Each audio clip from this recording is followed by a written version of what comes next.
Welcome back. Tonight's story comes from my own time in college, a series of events that started off weird, but quickly became terrifying.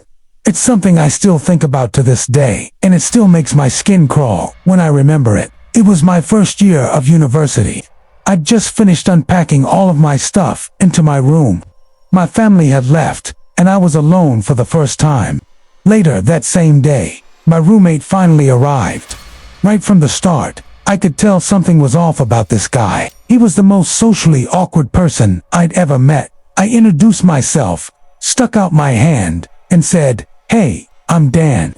He just stared at my hand for a few seconds, almost like he didn't understand what I was doing.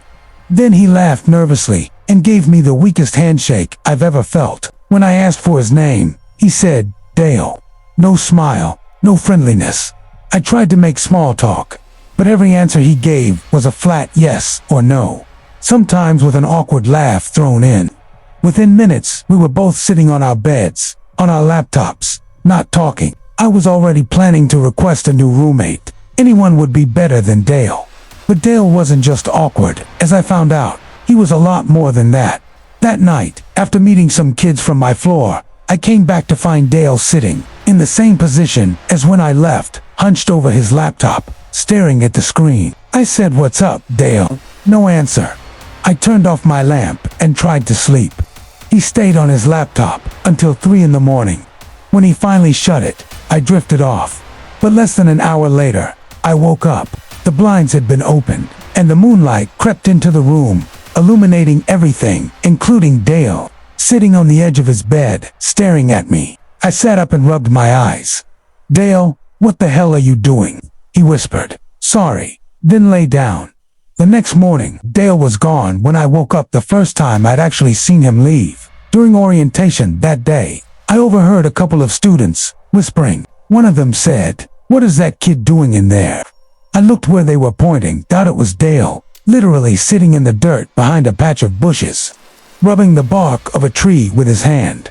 I pretended not to notice, but quietly told the two students that he was my roommate. They just looked at me and said, "Man, I'm sorry." I ended up making friends with those two kids. That night, when I got back to my dorm, I learned the school had already found me a new roommate.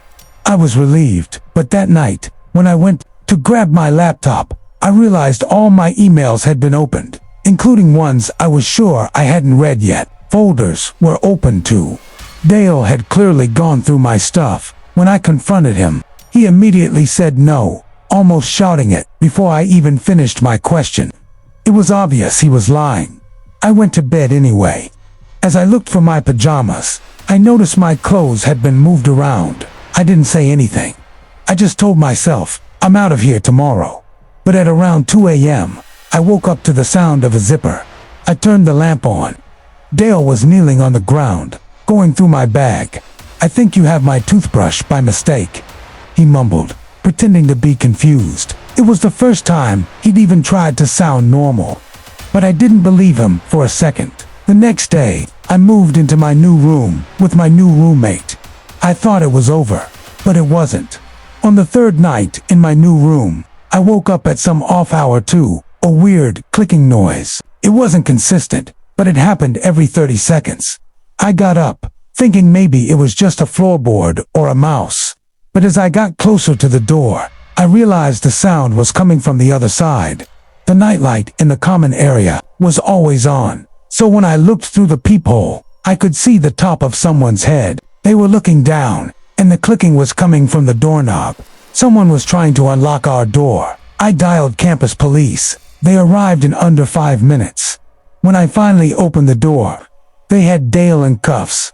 He'd been trying to break into my room. I told them everything. He was my old roommate who had been going through my stuff. They took him away. I never saw him again. Fast forward to October of that year. I'd moved on, made friends, and even started enjoying college. One weekend, my two friends and I went to hang out at the nature preserve by the lake. It was this secluded clearing where people would light fires and drink, hidden from view of the school. We'd had a few beers and were laughing when my friend suddenly went quiet. She said. We all stopped and listened, crunching leaves. Somebody or something was walking around out there. We threw our bottles in the lake and hid the rest of the beers. The fire made us sitting ducks. We couldn't see anything past the tree line, but we could hear it.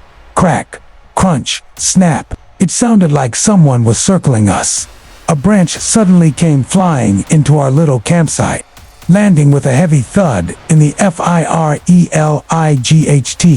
But one of my friends bolted. Another branch came flying out of the dark and struck my other friend in the face. I grabbed our backpack, helped him up, and we ran back toward the dorms.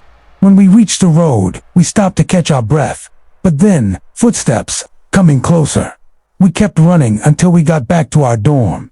Looking out the window, we saw a figure pacing back and forth at the edge of the woods. Every time a car passed, they stepped back into the trees. Eventually, they disappeared for good. We never went back to that spot after dark. But the weirdest thing happened the following semester. I'd gotten a single dorm room, a small, secluded one at the corner of the floor. It was perfect for privacy. One night, while studying, I heard a light tapping on my door. It was so soft, I almost didn't notice.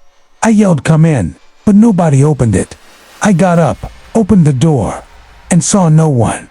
The next night, just after turning out my lamp, the tapping came back, louder this time. "Who is it?" I called. The knocking stopped. I opened the door. No one. This went on for 3 nights in a row. On the 3rd night, after the loudest knocking yet, I decided to sprint down the hallway. I turned the corner just in time to see the back of somebody disappearing around the far hallway. I chased them. They ducked into the bathroom at the end of the hall. I stormed in, ready to confront them. The light was off. I flicked it on. No one, but both stalls were closed. I got on my hands and knees to check under them.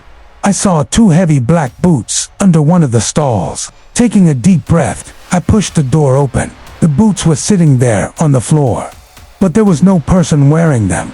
Then I heard it, a low, raspy giggle. Not a kid, not a woman. An old man's laugh. It echoed around the bathroom, even though there was no one there. My courage broke. I ran back to my room, locked the door, and got into bed. The knocking happened one more time that night. I ignored it until it stopped. The next morning, I asked everyone on my floor if they were messing with me. Nobody was. Nobody even heard the knocking.